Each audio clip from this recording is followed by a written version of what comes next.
All over the world, from Beijing to Berlin, Sicily to San Francisco, billions of people share one thing in common: a love for noodles. And why not? This is one of the world's great culinary traditions, one of the few things ever created that's been equally favored by kings and peasants, beloved in its humblest form and at Michelin restaurants. But while so many cultures share this in common, what they don't share is any kind of agreement about where it came from, how it started, and why it's caught on in so many forms, in so many places. So today, well, we're diving into one of the most complicated and controversial topics in global cuisine, trying some of the world's great noodle dishes, talking to master chefs from 3 different continents, and making our best attempt at doing something that's never been done before, unraveling the incredible true story of the history of noodles. Picked the wrong day to wear my tightest jeans.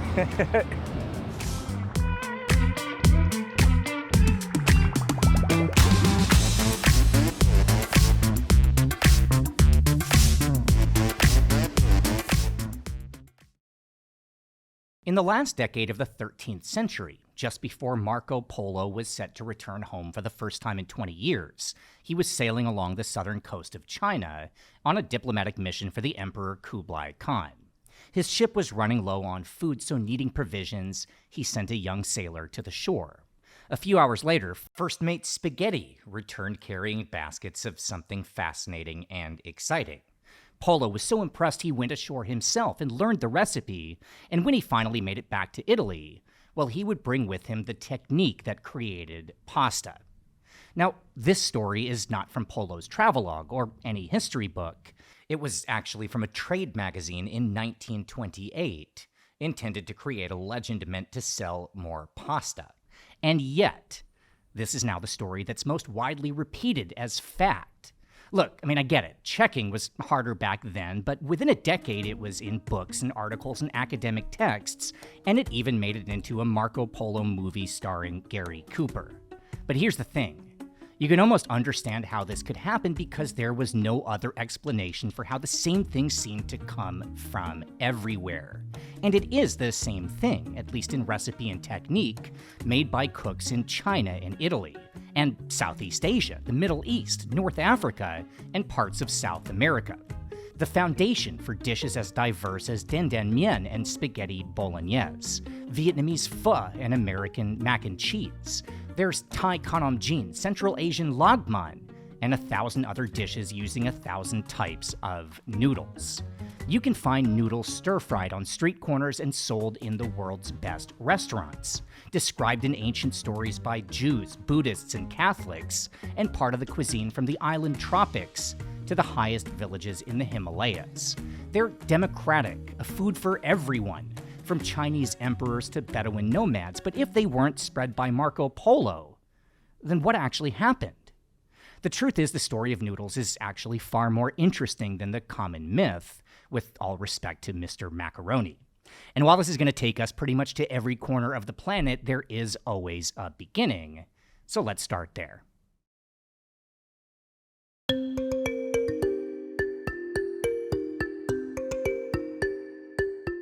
About 4,000 years ago, someone was making dinner at a campsite high up on the Tibetan plateau. The cook was a member of a nomadic tribe, but maybe not nomadic in the most common use of the word.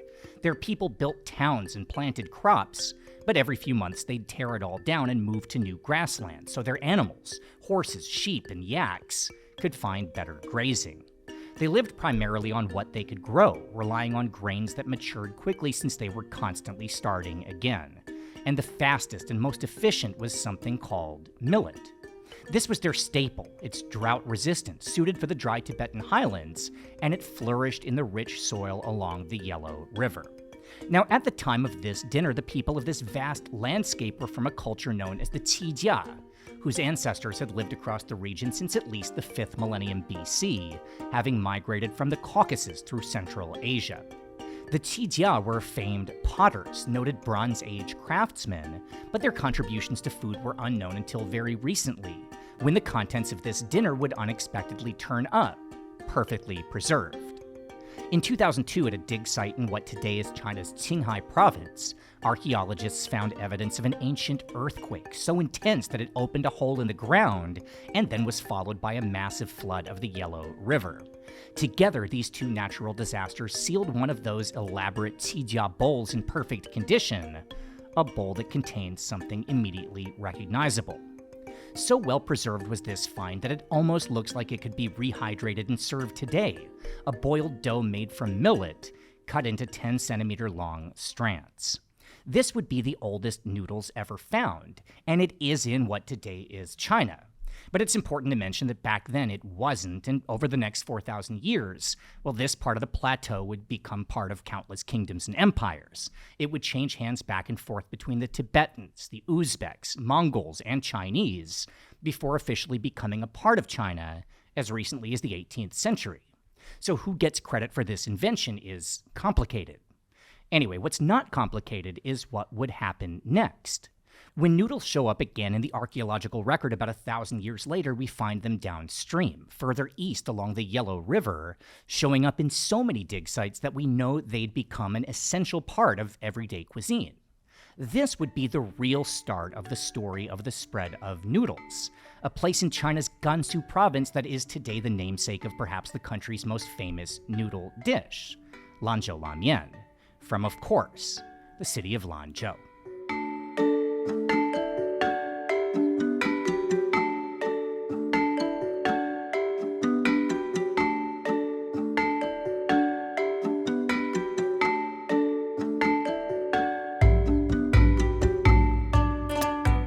The sight of someone stretching noodles like this, accompanied by the smell of stock pots of beef seasoned with cinnamon, well, for people all across today's China, it means it's time for lunch. Today, this dish is the domain of Gansu's Hui Muslims, but their specialty has long gone mainstream. There are more than 100,000 Lanzhou La Mian, or hand-pulled noodle shops, just in that country alone, and more showing up overseas, like here in Bangkok, where the chef, Mr. Zhao, arrived straight from Lanzhou City to teach his technique to local staff. 做兰州拉面不容易，这有一点麻烦，怎么做？需要力气，它需要有力气、有技巧。一般在我们兰州做这个的，最少要5年起步，要做5年才能成为一个师傅，这样子的。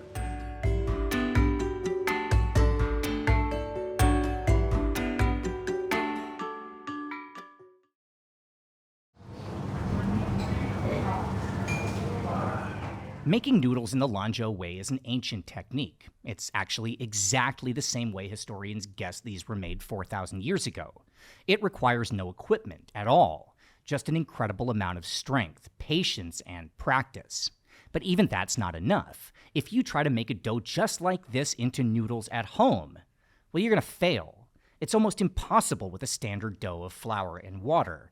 But maybe the secret, the reason why the dough used for bread everywhere else was made into noodles along the northwest Yellow River, well, that's because there's a secret ingredient, an alkaline powder made from an endemic local plant, one that allows the dough to stretch.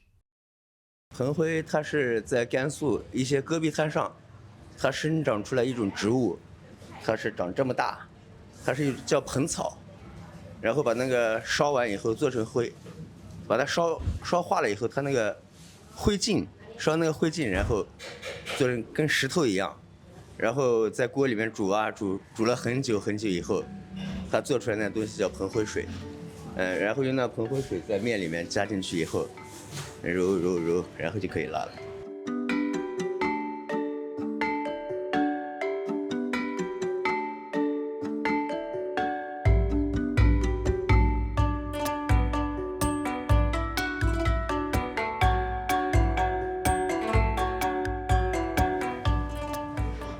Really toothsome. Like, you can probably tell just from looking at it, but these do not have the same texture as like what you'd expect. You know, if you see, this looks like spaghetti, you know, if that's your frame of reference. But it's not. It's really thick and chewy and, you know, springy. That's the thing that, like, pulling it the way that they do, when you see them beating it on the counter, all of that is just to kind of work the gluten to get it to have this amazing texture.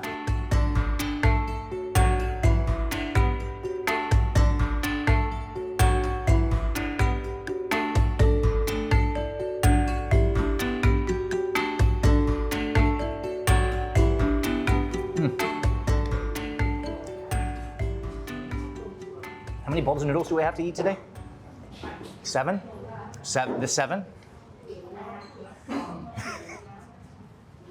All right, well, I'm gonna finish this anyway.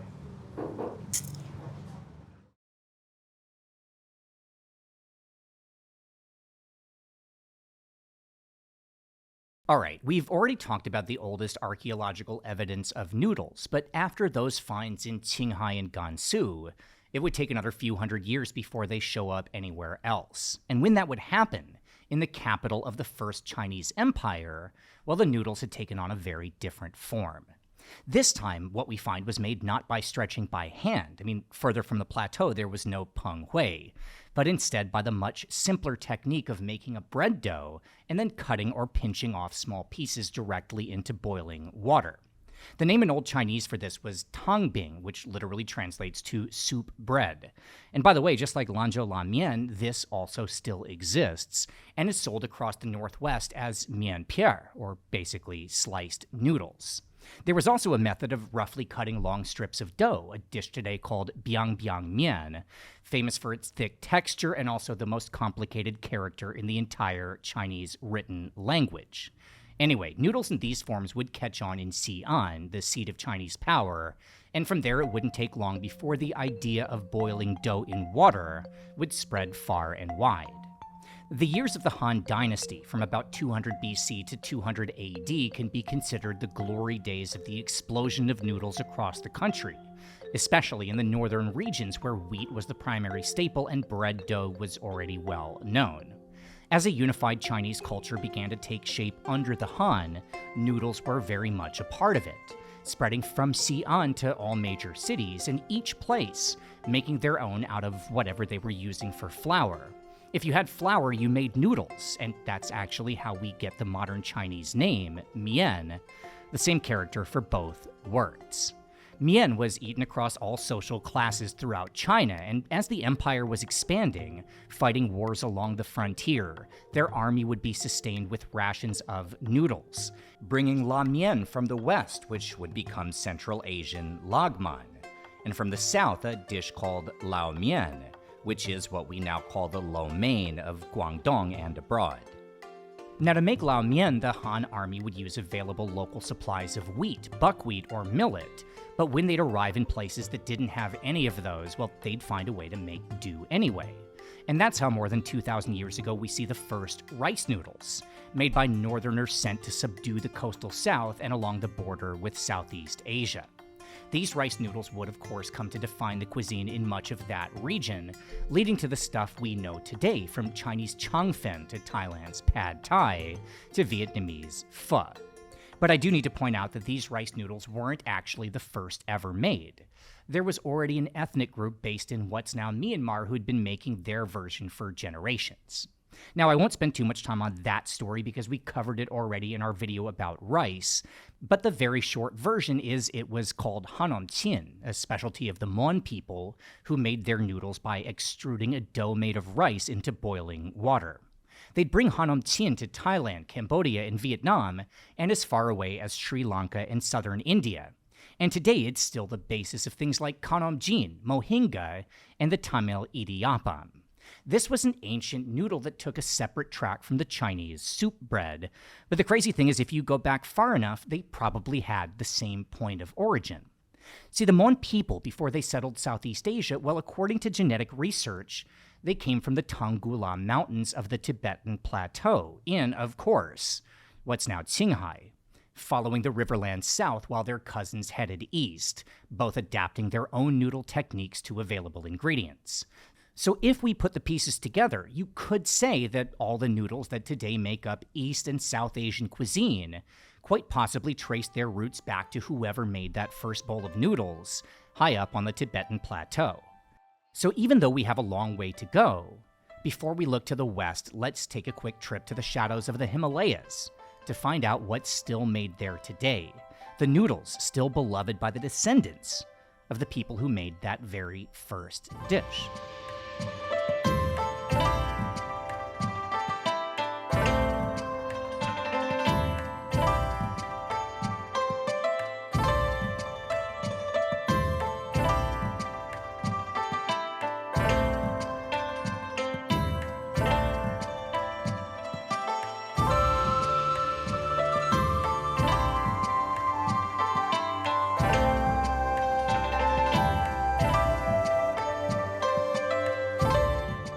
All right, Thukpa, the noodle soup of the Himalayas, Tibet, which is what this restaurant is serving the cuisine of, but also, sorry, I almost hit you in the face, Nepal and Bhutan, where this is one of the national dishes, and then the northeast of India, you'll also find versions of Thukpa. Today, you don't see the noodles made from millet quite as often. Barley is the staple grain of the Tibetan plateau, and that's why I also ordered this stuff, which is a little bit more recognizably Nepalese, Tibetan, Himalayan, the legendary momos, and this, which is called tingmo, which is a steamed Tibetan bread. And Daria asked me what's inside, and I don't know. I just picked something off the menu, and the answer is It's nothing. nothing.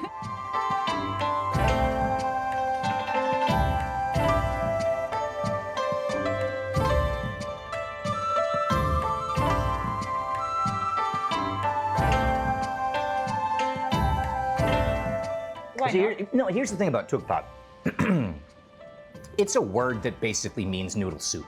I mean, not basically, it's a word that means noodle soup. So you look at this and you say, well, that doesn't look like the oldest versions that you would find if you're actually traveling in the Himalayas. True, but by definition, this is Thukpa.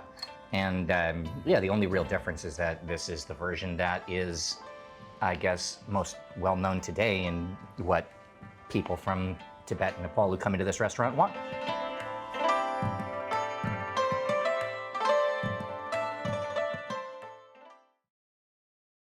All right, let's go back to the 2nd century BC. The Han Dynasty is in control of a rapidly expanding China, and while their conquests would stop just to the east of the Tibetan Plateau, their reach would extend as far as the other side of the known world, thanks to the diplomatic missions of a man named Zhang Qian. Now, Zhang was a military officer, one of those responsible for spreading La Mian to the Chinese borderlands on his path of conquest. But during one of those battles, he was captured and taken into slavery for the next 13 years deep in Central Asia, in what's now Tajikistan. Anyway, long story short, when he finally escaped, he returned to Xi'an and explained to the Han Emperor that the vast lands to the west were not, as the Chinese had believed, a barbarian wilderness, but actually the home to thriving and advanced civilizations. So Zhang was sent away again, this time as a diplomat, where he'd travel with a large royal envoy from kingdom to kingdom, making contact with the Persians, the Macedonians, and the Indians, and establishing a network of trade and commerce that today we call the Silk Road. Now, it would stand to reason that since we know Zhang himself had been a part of introducing noodles to the border regions, well, he probably brought them along while he explored to the west as well, which is another common story as to how noodles first arrived in Europe. Except there's one problem with this theory, which is that by the time of the Silk Road, hell, before the first Lanzhou La Mian, well, we find evidence of the very same stuff 7,000 kilometers away, made by another civilization altogether. Which means if we want to understand the real story, well, we need to start again from the very beginning.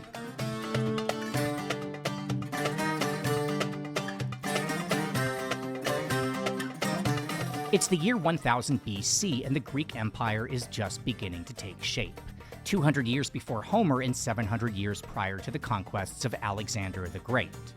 At the time, Hellenistic society was more a collective of warring states in the middle of an era called the Greek Dark Ages, with a changing culture and a new written language absorbed from the Phoenicians. And in some of that earliest writing, well, we find record of a dough made of flour and water, rolled out into sheets and baked with vegetables.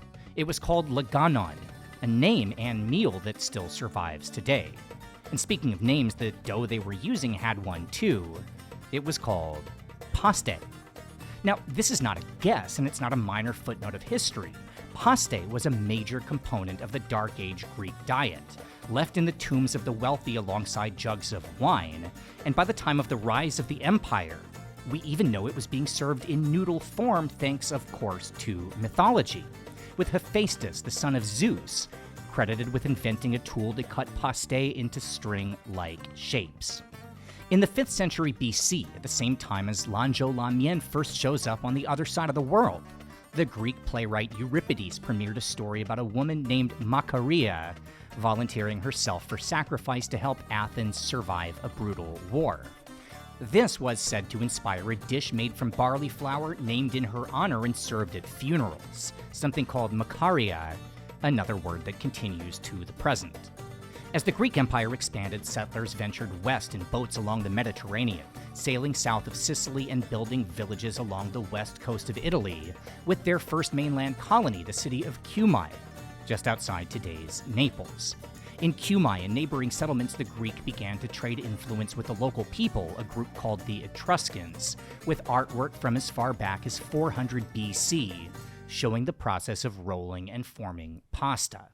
And while the next 300 years of written history focuses more on the wars and battles that built a new empire based in Rome, by the time we reach the 1st century BC, just as the Han Dynasty was introducing La Mian across China, pasta was spreading just as fast through Roman society. The poet Horace, to show that he was a man of the people, wrote that every day he'd come home to enjoy a meal of laganon, the adapted name from Greek laganon, served in a soup with leeks and peas. And Cicero, the famous Roman statesman, wrote of his love for consuming pasta, in fact complaining of stomach aches from being unable to stop himself from eating too much. Which honestly reminds me of my first trip to Italy and is a perfect segue, both to the next part of our story and to our next meal.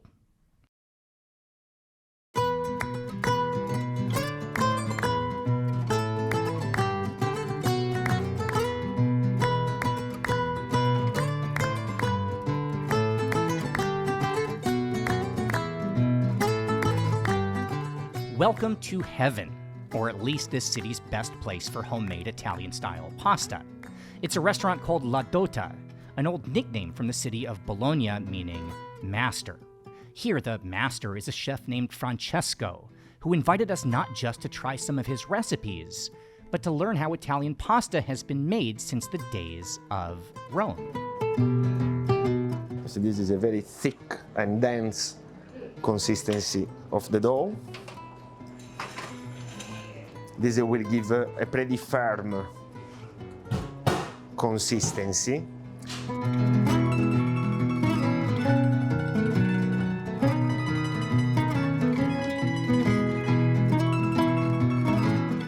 This kind of dough and this approach of using only duck eggs comes straight from Emilia-Romagna, which is considered to be the mother of fresh pasta in Italy. I use this dough to realize the shape of tagliolini, tagliatelle and pappardelle, or otherwise also called to be the three sisters of fresh pasta from Italians.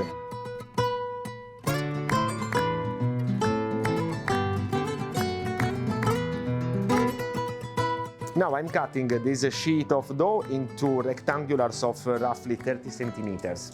And 30 centimeters is not a casualty size. 30 centimeters is the size decided by Italians in order to get a long pasta that can be wrinkled in the fork without using any spoon.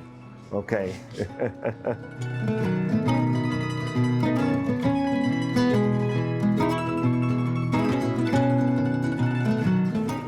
Do you still enjoy doing this? A lot. Every day.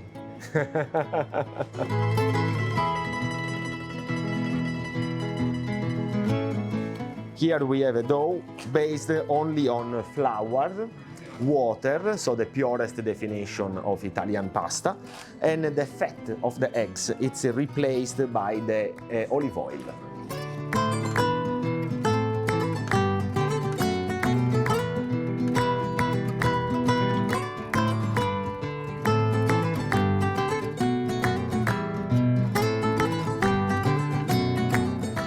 How could you possibly see this and not get excited? Beautiful.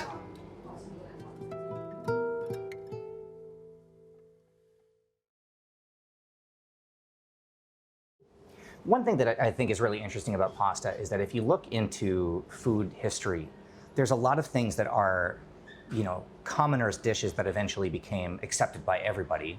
And there are other dishes that were only served in royal palaces that maybe in the 1800s or 1900s you see start to filter out to the people.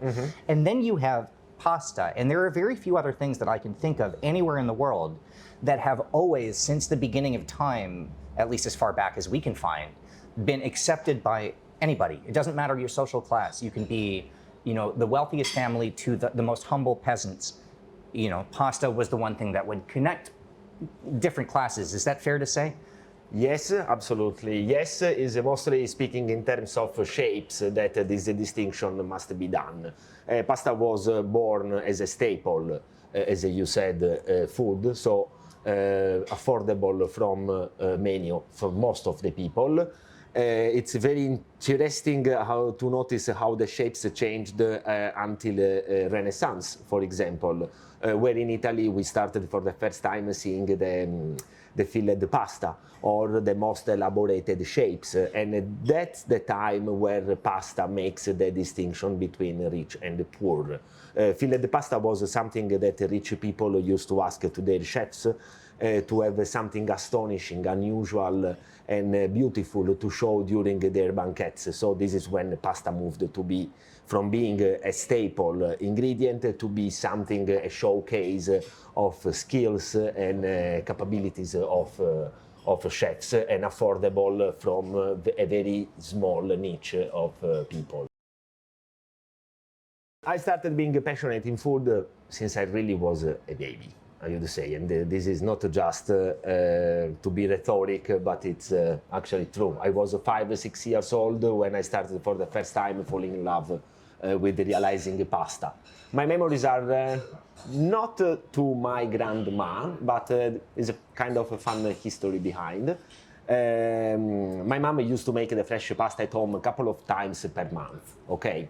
This was usually happening on a Sunday, where where her sisters were joining her, and everybody was making the pasta in a big kitchen for the next 1 or 2 weeks. Okay, for me as a baby, this was a perfect excuse to don't go to church on a Sunday without feeling guilty, and still being the opportunity to learn how to make pasta.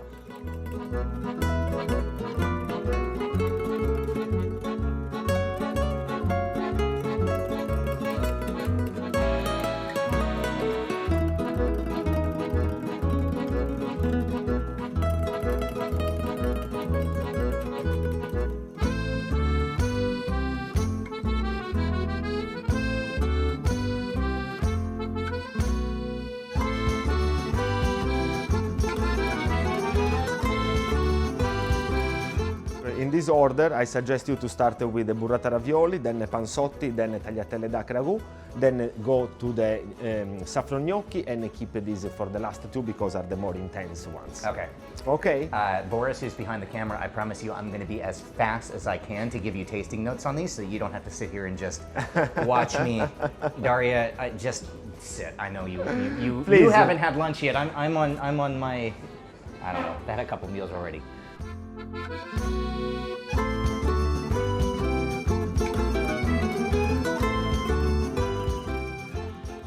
I've been in Thailand so long, I'm used to using the fork and spoon. Yeah. Please feel free.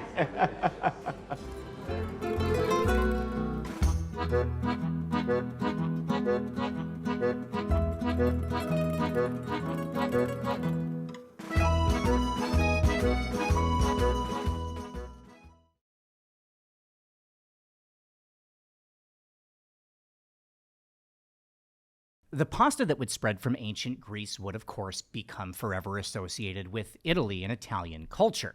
And that's fair. While the Greeks might have created their version of the technique, the Italians perfected the art form and made it their national cuisine. But this was not the Greeks' only pasta legacy. Among the foods of the early Greek Empire, one of the most well-known was a snack called itrion, made from honey and sesame, deep-fried in oil and given to hoplite soldiers as what's often called an ancient energy bar. Itrion is widely recorded and a recipe still well-known today. But what isn't as well known is that oil was extremely expensive, and after only a short amount of time, Itrion would change into something else entirely, with the dough boiled instead of fried, served still with honey along with other sweet toppings. And just like any other pasta, the name would change to the plural form, with Itrion becoming Itria. And this is very important because by the turn of the millennium, we see the word Itria suddenly appear in a lot of surprising places.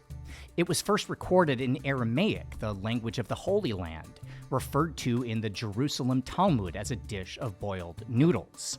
Itria would also be the name of an Arab dish from around the same time, a pasta with cinnamon and raisins. The name of that dish, by the way, would quickly become the more Arabic-sounding alitria, which we see in ancient Syria describing thin noodles like vermicelli. The Arabs would spread the dish and the name wherever they would fight or trade, North Africa, the Middle East, and even as far as the Iberian Peninsula, where in Portugal, to this day, the word for a sweet pasta dish is alatria. Now, the Arabs might not be as well known for contributions to noodle culture as the Chinese or Italians, but they would actually provide two innovations that rank among the most important throughout noodle history. The first was the use of durum as flour, a grain native to North Africa and long used by a people called the Berbers, who were conquered by the Arabs in the 7th century, right before the Arabs would also take control of the island of Sicily. Durum, brought from Africa by the Arabs to Italy, would quickly become the most essential component in pasta, today known by the name of semolina. And second, as Arabic traders along the Silk Road made long journeys through the hot desert, they developed a technique that would change food forever: the first ever method of drying pasta for preservation. Now, what this actually meant was that even though the Chinese created the Silk Road, the noodles that were spread throughout its cities were brought not from China, but from the Middle East, using Italian techniques derived from the Greeks made from flour endemic to North Africa. Anyway, the dried noodles carried by Arab traders primarily took on two forms: long flat strips not unlike today's fettuccine, and maybe most fascinating, as hollow cylinders, which is thought to be the origins of what we now call penne. They would also pioneer another shape of pasta, this time created in Sicily during the years of occupation. This was made into small ovals like grains of rice, known today as orzo. Nowadays, throughout the Muslim world, noodles might not be as famous as staples like flatbread and meals based on rice, but they are still there, one of the oldest surviving relics of the region's ancient cuisine. Almost country by country, there's a noodle dish with a storied history, from Syria's rococo adas to the Lebanese Bedouin rishta made with noodles and lentils. There's the besh barmak of Muslim Central Asia, and from what's now Iran, a Persian staple that first appears in the record just as pasta began to spread along the Silk Road. It's one of the oldest noodle dishes found anywhere, a delicacy called osh rashte. And that brings us to our next meal.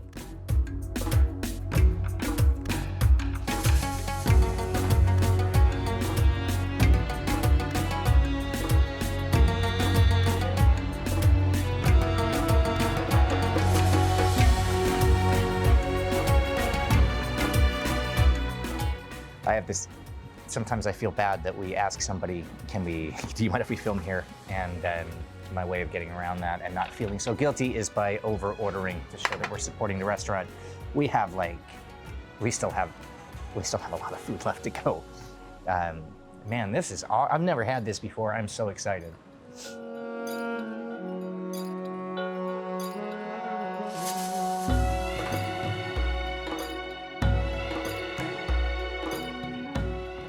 That's unbelievable how good that is. Man, that tastes, how do I describe this?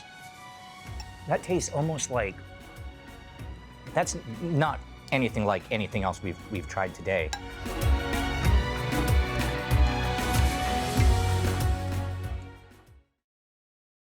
Yeah, it's like a springy wheat noodle in a soup that's thick. It almost tastes like there's some kind of dill. There's like pickled, I don't know if it's mustard greens. I'm clueless about this. This is such a completely different flavor profile for me. It's somehow bright, a little bit acidic from the pickling, but it still has that depth of flavor and heartiness from all the different kinds of beans and And of course, the wheat noodles in this.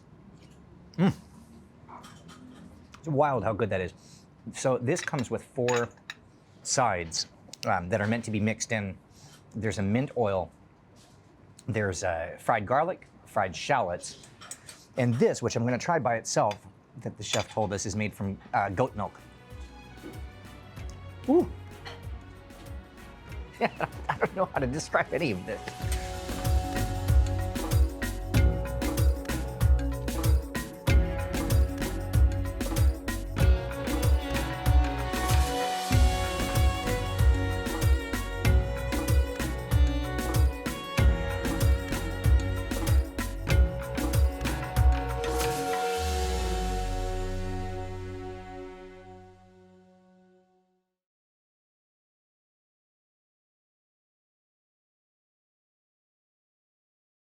By the 8th century AD, dried pasta spread by the Arabs had become dominant along the Silk Road, with the Chinese still hundreds of years away from discovering their own method of that technique.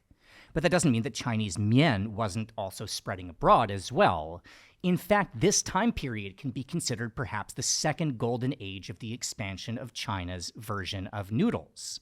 But not because of trade. This time the trigger was religion.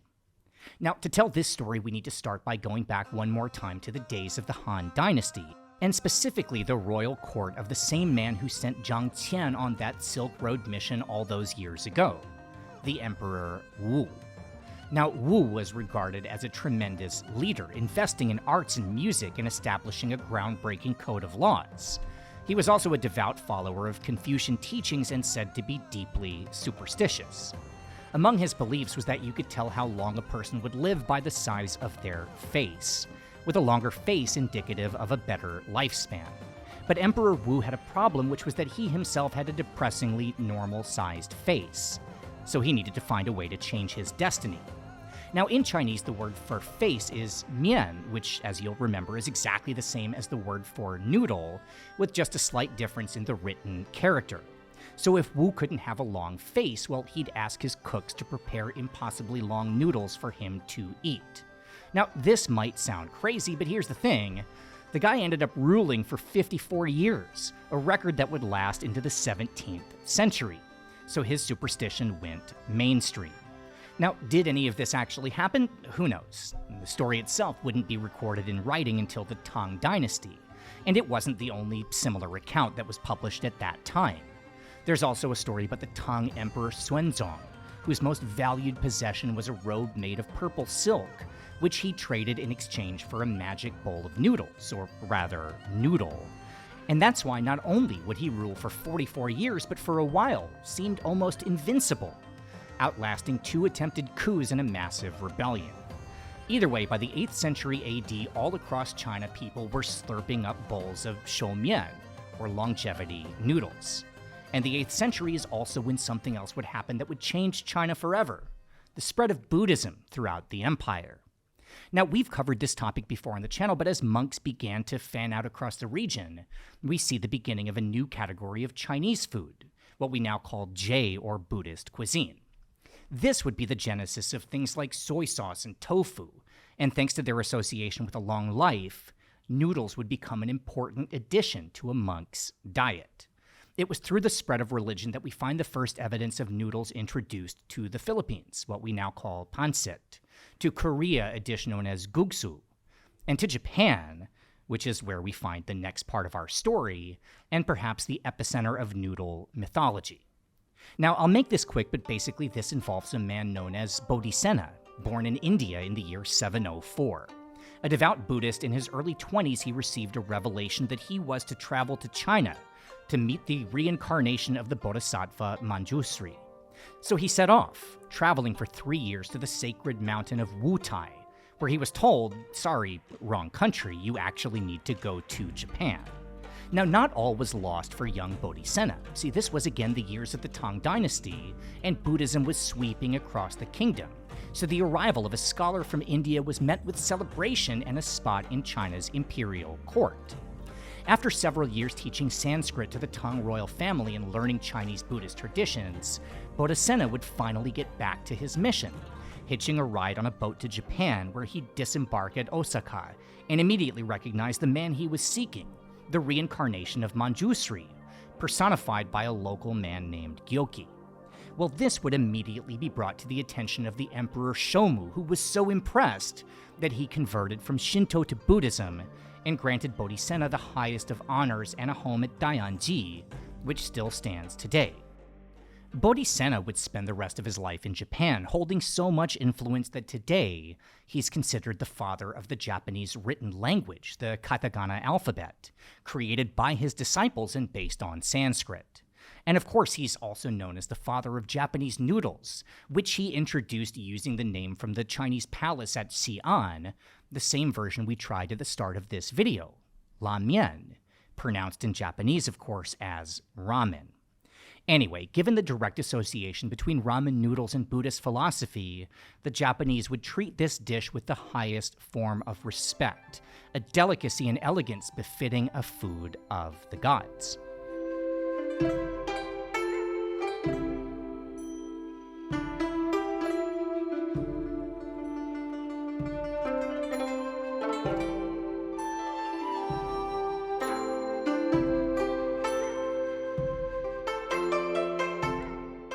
Alright, I want to tell a quick story about this place.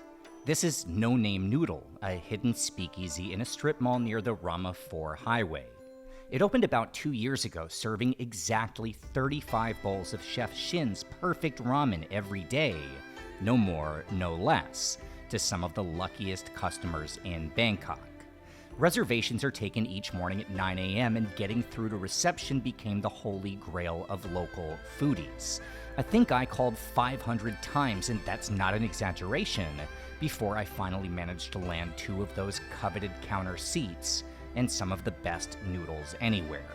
And today we're not just here again, but we have the whole place to ourselves, invited to try a few of Chef's specialties at the end of the day's service.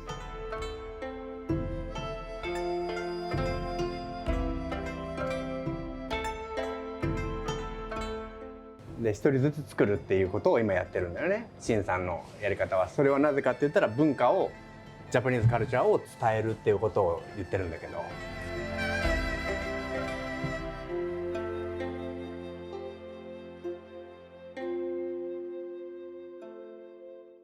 日本のラーメンはもう昔から安いものっていうイメージがあったんだけど、どんどんこの出汁っていう寿司と刺身のこのカルチャーも入ってきて、高級なラーメンっていうのが増えてきて、ラーメンっていうものが和食として認知されるようになったんですね。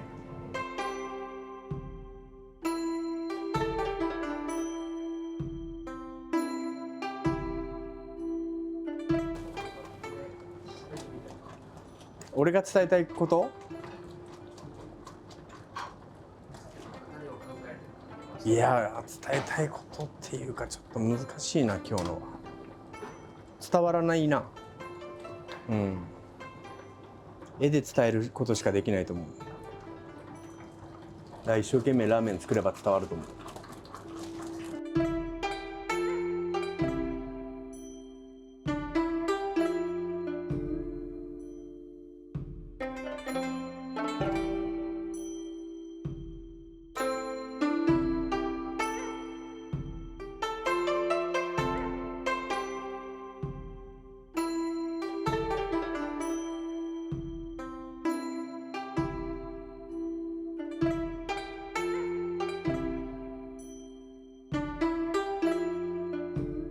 Yeah, what a treat this is to be sitting here. I mean, again, I'm the only one in this restaurant right now, except the staff and Boris. And this is like, you guys mind if I just sleep here tonight? Can I just stay here overnight? Is it okay?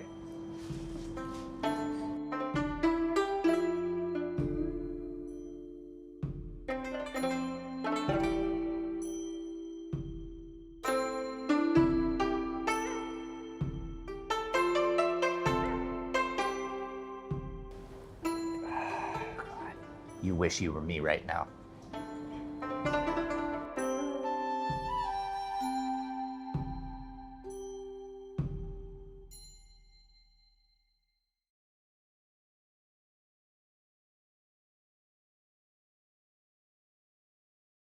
All right, as society reached the Middle Ages, the spread of noodles throughout the Old World was almost complete. From the Tibetan plateau, Thukpa had reached Nepal, Bhutan, and northeast India. Hanam Chin was a staple throughout the eastern tropics. Rice noodles had spread as far as Indonesia. Chinese mian was consumed from Japan all the way to Central Asia, and Arabic traders had spread Italian pasta from Spain to Turkey. And finally, well, believe it or not, this actually brings us to Marco Polo. Now, if you've been watching since the beginning, you most likely understand how ridiculous the suggestion is that Polo was the one to teach Europeans about noodles. But that doesn't mean he doesn't still factor into this story, as he did, as a matter of fact, mention a discovery of noodles along his travels, but not in the way that's been widely reported.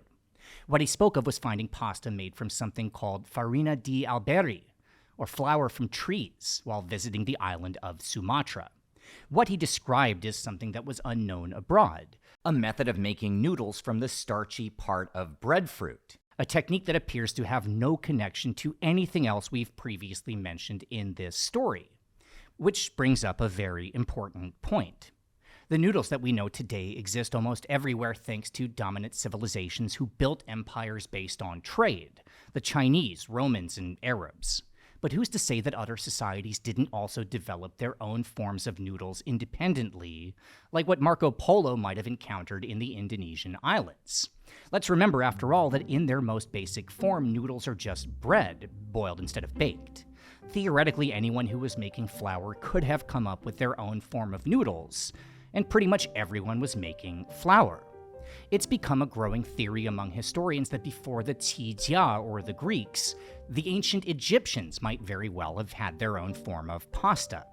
The basis of this idea is that since Egypt had discovered the technique of adding yeast to bread as far back as 6,000 years ago, well, it would seem logical that archaeology would show a shift to this new style. Except it doesn't, and we see evidence of a simple dough of flour and water remaining widespread. Sometimes we even find both kinds of dough, leavened and unleavened, prepared side by side. So maybe that other dough was used for another purpose. Now that's just a guess, but what isn't a guess is that to Egypt's west, there was a culture that did create their own form of pasta, and just like the Sumatrans, it also seems to have evolved completely independently from the other famous points of origin.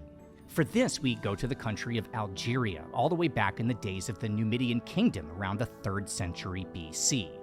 That's when we find the first evidence of a dish made by mixing water with semolina, essentially creating tiny bits of pasta that would then be steamed or boiled. That technique, completely unique to North Africa, would be given the Berber name of couscous.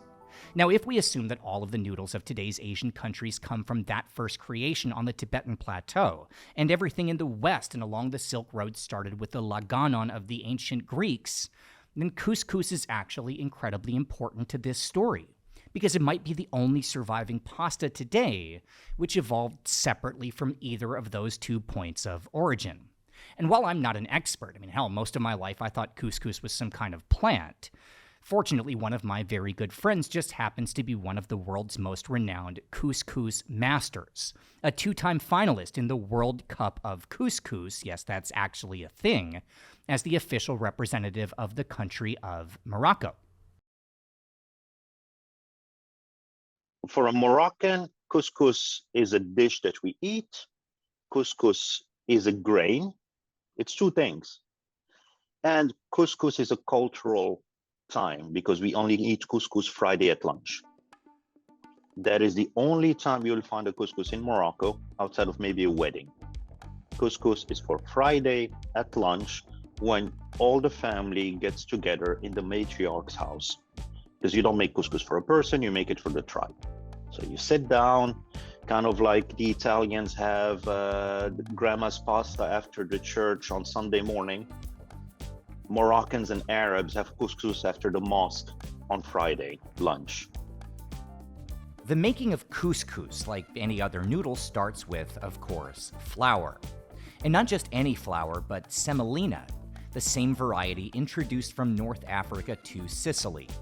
And Chef Bader himself is actually today based in Sicily, where he cooks his ancestral pasta next to restaurants serving something that looks very different, but is surprisingly made with almost the exact same technique. I grew up in the cities, so we made it more of an industrial way. You go to the shop and you buy couscous, the grain that's already been finely, a much finer dish, let's say, size grain that you work with steam for 2 hours. You take the grains, you put them in what's called the gasa, which is a huge terracotta plate, and you start sprinkling some hot water and oil, and you rub it in your hands. You do that for about 20 minutes until every single freaking grain is coated with some sort of fat, usually a type of ghee, or modernly more olive oil, because people have started to be more health conscious, and ghee, has a tendency to clog arteries in heavy quantities. Then it's put back in the couscousier, this steamer, this couscous, this grain steamer, for 20 minutes. You take it back out and you redo the process. You can do it up to 6 times before the couscous is ready to eat. At the same time, what you're steaming it with is not water. You're steaming it with the broth that has vegetables, meats, and everything in it. And when you're done, when everything is ready, you take this beautiful couscous, you butter it again, or you oil it again one more time. You put it on this gigantic plate. And then you scoop amounts of broth, meat, vegetables on top of it, and you bring it to the table. So if you then are describing a process that involves taking flour, in this case semolina, which we'll talk about in a little bit, and then adding a fat to that and steaming it, that to me sounds like a pasta, at least in the definition of what it is. If we're in such a broad category, would you agree with that characterization? Absolutely. And I think there's been already a debate about this for a while, where people say, well, in pasta, you knead things. Well, in couscous, you work it with your hands. What is kneading? It's developing the gluten inside the pasta. Kneading is developing the grain. So there is a hand effort. That industrial couscous that you buy is just like the industrial pasta that you buy. So you didn't go and knead it inside your house when you could have. You didn't take the semolina, the pure semolina, and water it, and just like that. So yeah, in pasta, or what is called pasta or noodles, you have more kneading. And even then you can argue that in some parts, some noodle making techniques or some pasta making techniques do not involve kneading. Is couscous a pasta? Is pasta a couscous? They are cousins. They're both products of grain at the end of the day that involve hot water. So we already have 3 things that are in common. It's a grain. It needs hot water, and it needs some sort of labor to get it going.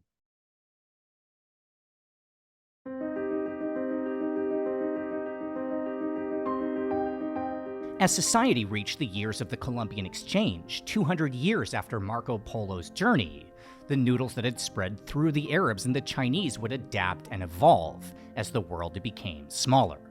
Of course, there were the obvious changes, with chili peppers introduced to Asia and tomatoes to Italy.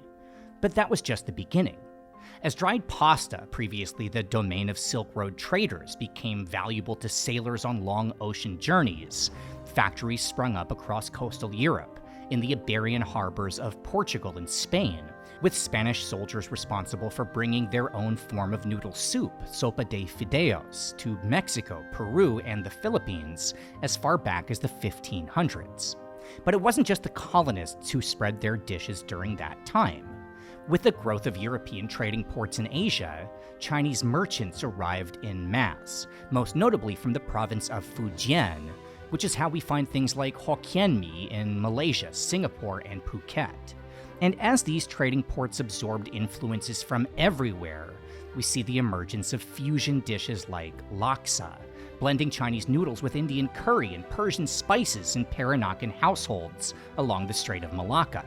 And right here in Thailand, the first noodles not based on mon hanom chin, a dish called kway teow, brought by the Hokkien to the Siamese hub of Ayutthaya.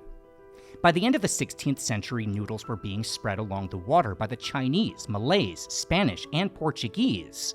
But somehow lost in all of this was the ancient and revered tradition of Italian pasta, which incredibly had remained a well-kept secret since the Arabs took control of the Silk Road trade.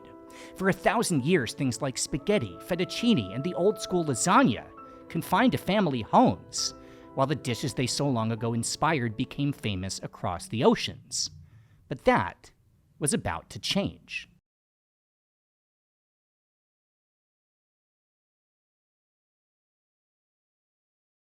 In the year 1613, a British man named Thomas Howard, the 14th Earl of Arundel, set out with his family on a cultural journey across Europe.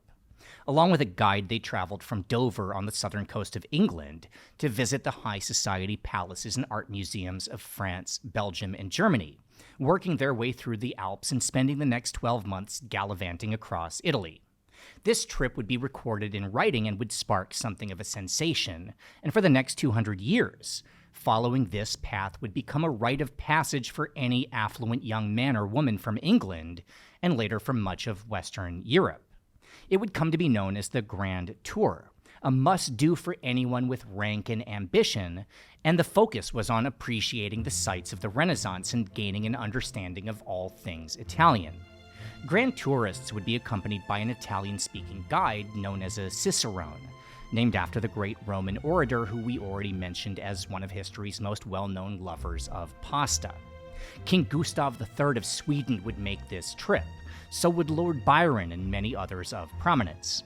Now, as you might imagine, when floods of young adults traveled to a far-off land, this trip would soon become known less for culture than for debauchery, with grand tourists by the 18th century derided as drunken lushes who didn't so much appreciate classical art and music, so much as spending their year drowning themselves in Italian wine and pasta. The young rich would be given the nickname of macaroni, a term also applied to the rebellious hairstyles of the day that really ticked off the old people. But while the tradition of the Grand Tour would finally end with the advent of railroads, the most significant lasting legacy would be the affinity gained by wealthy Europeans for the food of Italy. The years of this expedition would see Italian-style pasta spread to all corners of the continent, incorporated into local cuisines and taking on new flavors and ingredients. And this would also impact the other side of the Atlantic, where Thomas Jefferson in 1789 returned to America from France, carrying the country's first pasta rolling machine.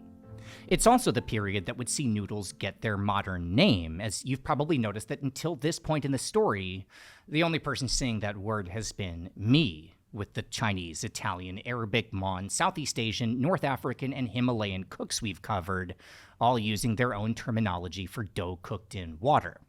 The word noodle in this context first appears in Germany in the mid-1700s, during the heyday of the Grand Tour.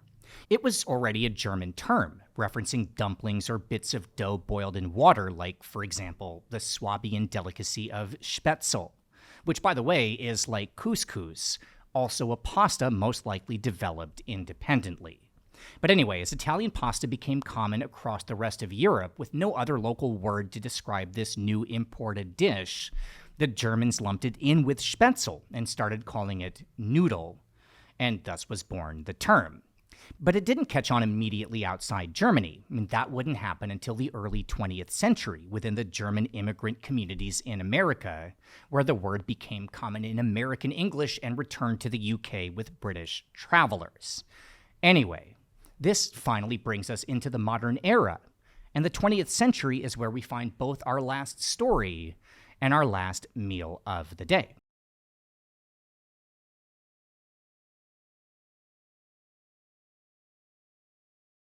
It's 1945 in post-World War II Japan, and a businessman named Momofuku Ando is taking a walk through the ruins of the bombed-out streets of Osaka. He sees a line of people waiting for bowls of ramen, one of the only forms of sustenance available to a population ravaged by devastation. So Ando thought to himself, I need to find a way to cure world hunger. After all, if nobody's starving, there will always be peace.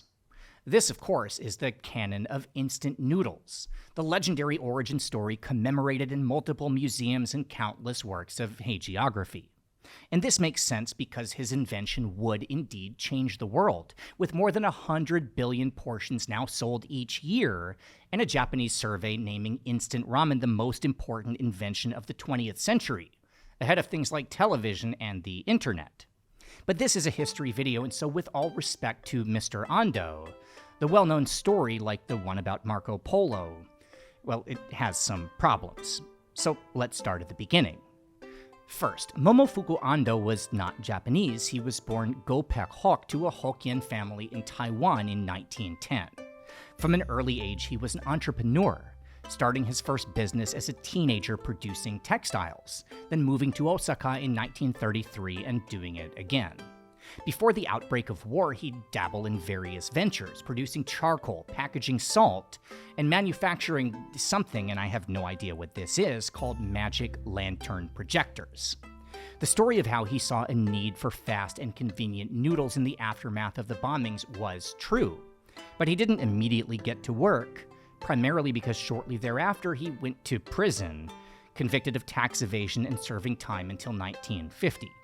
When he was released, he took a job working for a bank before getting fired when the bank collapsed in 1957, and with nothing else to do, he isolated himself in a shed behind his Osaka house and finally started his experimentation with how to package dehydrated noodles. He settled on a technique of flash frying wheat noodles in oil, using a method of curling the noodles for more efficient storage, invented earlier in the decade elsewhere in Japan. Anyway, he'd perfect his new creation and begin to sell it in 1958 under the brand of Nissin Foods, the company he'd long ago founded as a salt distributor. But they weren't an immediate hit. The noodles did extend the shelf life of Japan's beloved ramen, but the production process raised the costs so high that they were sold not to combat hunger, but as a luxury item, for more than 6 times the price of a bowl on the street. Still, he kept working. By the middle of the 1960s, Go-Pek Hok, now a Japanese citizen using his wife's family name, had succeeded in lowering prices enough that sales began to increase, especially once they were exported to the United States. On a visit to America, Ando watched how local people were eating his creation and saw that workers in a grocery store were breaking the dried noodles in half, putting them into coffee cups and pouring hot water over the top. This would be the inspiration Ando would need, and so on his return to Japan, he set to work developing an all-in-one package, which would be released in 1971 under the name Cup Noodles.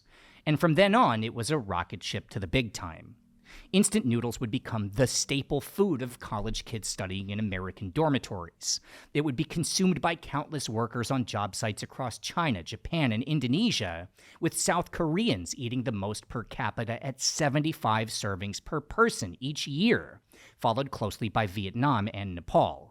Countless brands would follow Nissin into the market, though Mr. Ando's company continues to dominate global sales to the present. And the man himself, well, he'd lived to the age of 96, attributing his own longevity to eating a bowl of instant ramen every single day. And whatever his real intentions when starting his company, his supposed goal of eradicating world hunger would actually come closer to reality than you might think, as his instant noodles are now the first thing typically handed out in refugee camps and following catastrophes and natural disasters, a shelf-stable and ready-to-eat meal that's affordable and has a flavor that suits just about every palate.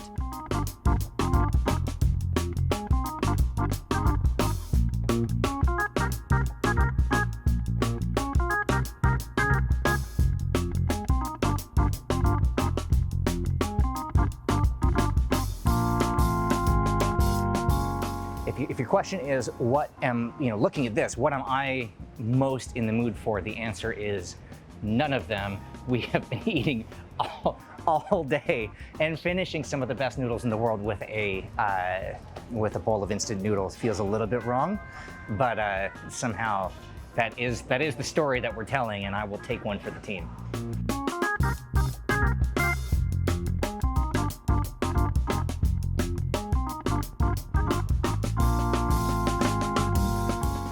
Fish cakes.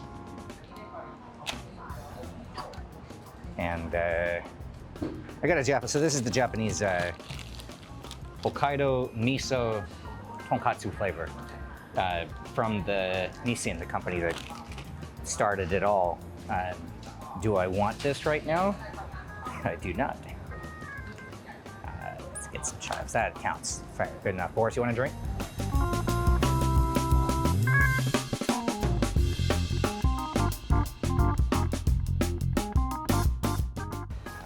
completely overwhelmed. So I was trying to keep up with this. I'm like, no, it just went past number 1. Cookie method is listed right here. When this place opened, they used to have staff here to idiot-proof it for people like me. I guess they think that that's not necessary. All right, step 1, put food in the bowl. Step 2, recognize barcode attached to the bowl.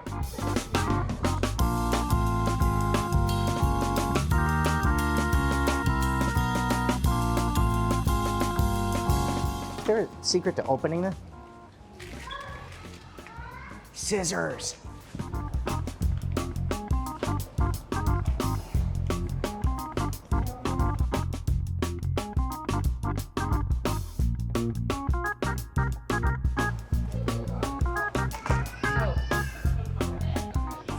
Didn't skin it? Yes. Okay. Okay, thank you. You start. Start cooking? Yes. Welcome for cooking. Huh? Okay. Thank you. I'm a professional chef.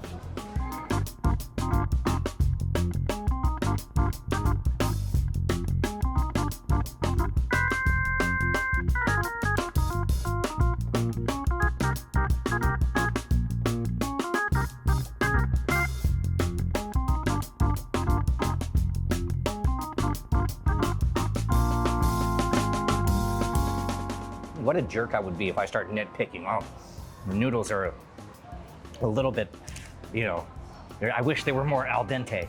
Like, you don't nitpick this. This is survival food, and it's one of the greatest survival foods that's ever been created.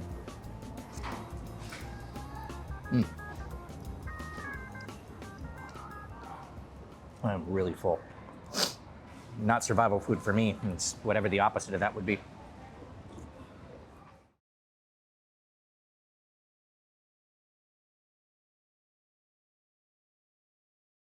In the 10th century AD, when Chinese cities under the Song dynasty introduced the world's first night markets, vendors quickly realized that one dish in particular resonated with customers who came by for a quick meal after a long day of work or just wanting to socialize and hang out and have a good time.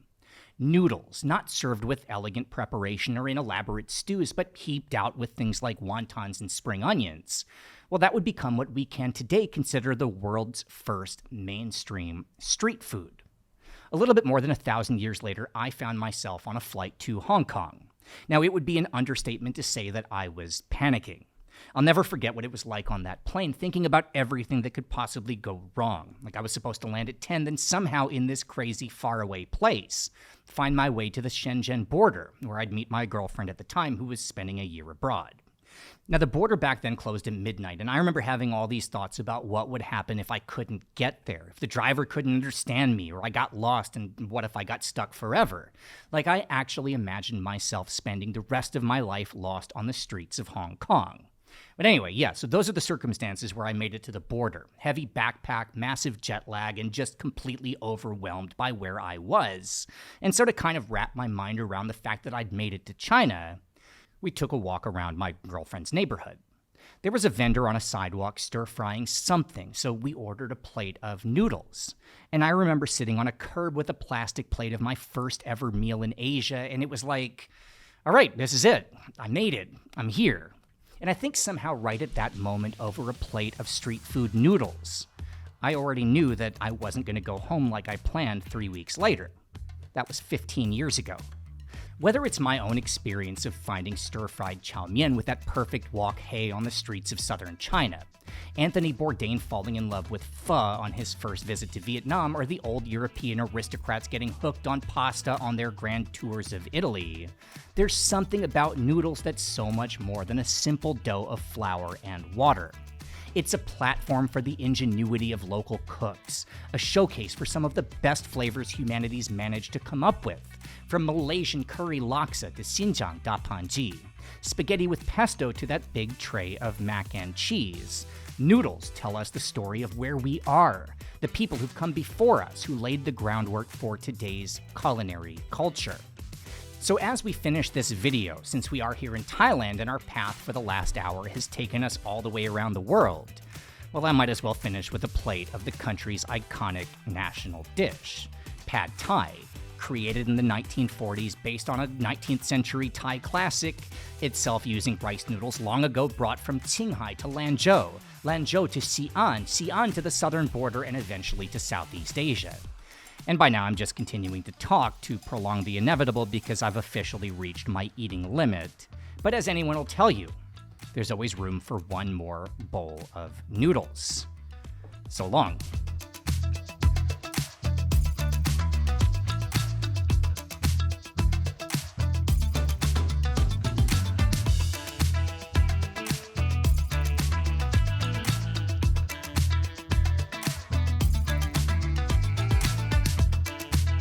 Subscribe to the channel for more from OTR. Thank you so much to everyone who supports us on Patreon. It's a massive help to keep us going. Find links below to our Patreon and social media, and we'll see you next time.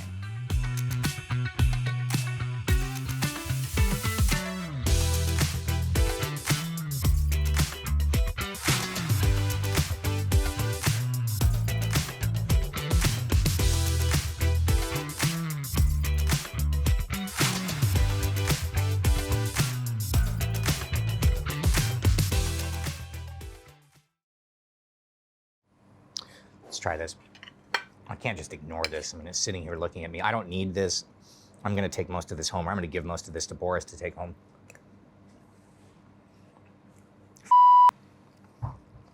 Maybe not.